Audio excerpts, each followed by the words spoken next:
Hello everyone, welcome to IBEST Shimla. आज मैं आपके लिए लेके आ रही हूँ बहुत ही बेसिक रूल डिस्कशन के लिए, that is the rule of your non finite verbs. First of all हमें जैसे पता है कि जो वर्ब है वो क्या होता है, वो एक्शन बताता है स्टेटमेंट में। तो we are having types of verb, transitive verbs जो ऑब्जेक्ट लेता है, इनट्रांजिटिव जो ऑब्जेक्ट नहीं लेता है, और उसके बाद आता है फाइनाइट वर्ब जो according to your number of person और टेंसेस के अकॉर्डिंग प्रोसीड करता है। Now the next is your non finite verbs. Non finite verbs जो हैं वो बहुत ही इंपॉर्टेंट होते हैं। Reason is because non finite verbs जो हैं वो स्टेटमेंट में कॉम्प्लिकेशन ज्यादा क्रिएट करते हैं। अगर देखा जाए तो फाइनाइट वर्ब्स बहुत ही स्मूथ चलते हैं स्टेटमेंट में बिकॉज वो टेंसेस फॉलो कर रहे होते हैं, बट नॉन फाइनाइट वर्ब्स बहुत अच्छे से कॉम्प्लिकेशंस का स्टेटमेंट इशू करते हैं। तो इसमें नॉन फाइनाइट वर्ब्स में we are having three basic categories. The first one is your infinitive category, जिसे हम इन्फिनिटिव का रूल कहते हैं। 2+V1 का इन्फिनिटिव रूल कहलाता है। पार्टिसिपल्स का रूल है। Next is your gerund rule. So आज मैं आपके साथ डिस्कस करूंगी जेरेंट का रूल, बिकॉज जेरेंट रूल जो है वो बहुत ही इंपॉर्टेंट होता है। So let me tell you what is a gerund. अगर देखा जाए जेरेंट जो है हम उसे आईएनजी फॉर्म कहते हैं।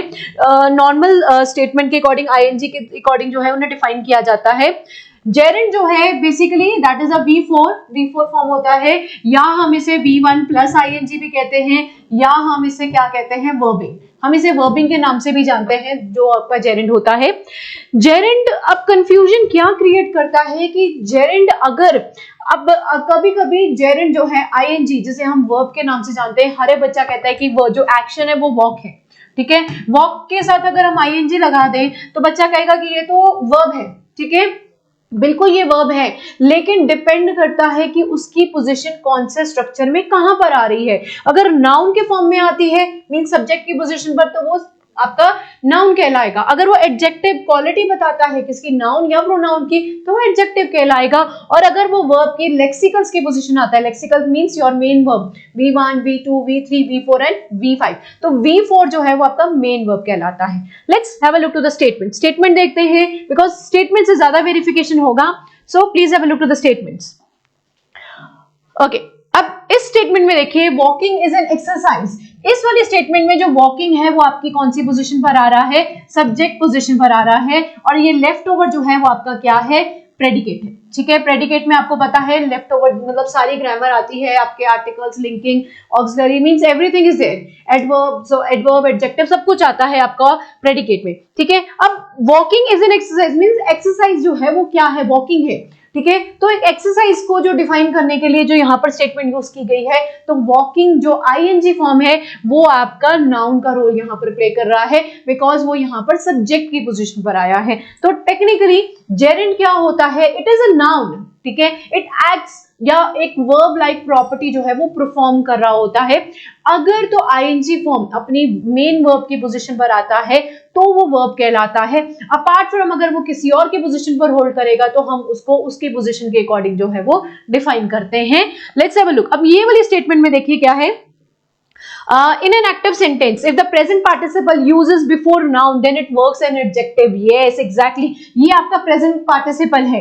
present participle का मतलब है कि जब हम किसी भी एक्शन को प्रोग्रेसिव मींस बेसिकली इसको प्रोग्रेसिव टेंस में यूज किया जाता है, तो प्रोग्रेसिव टेंस में आईएनजी फॉर्म में यूज किया जाता है तो वो एडजेक्टिव का जो है रोल प्ले करना शुरू करता है। फॉर एग्जांपल स्लीपिंग चिल्ड्रन, ठीक है।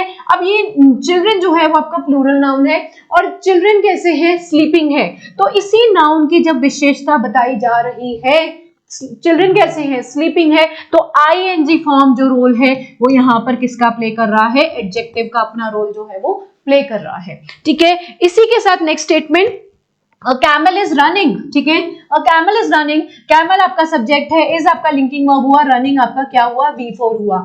यहां पर रनिंग जो है अपने मेन वर्ब की पोजीशन पर ही आया है तो यहां पर ये V4 कहलाएगा। इस तरीके से स्ट्रक्चर जो है वो फॉलो किया जाता है। यहां पर जो स्ट्रक्चर फॉलो होता है जैसे कि आपका सब्जेक्ट है प्लस वर्ब है प्लस ऑब्जेक्ट है। अगर प्लीज हैव अ लुक, अगर जेरेंट अपनी वर्ब की पोजीशन को होल्ड करेगा तो वो V4 कहलाएगा, ठीक है।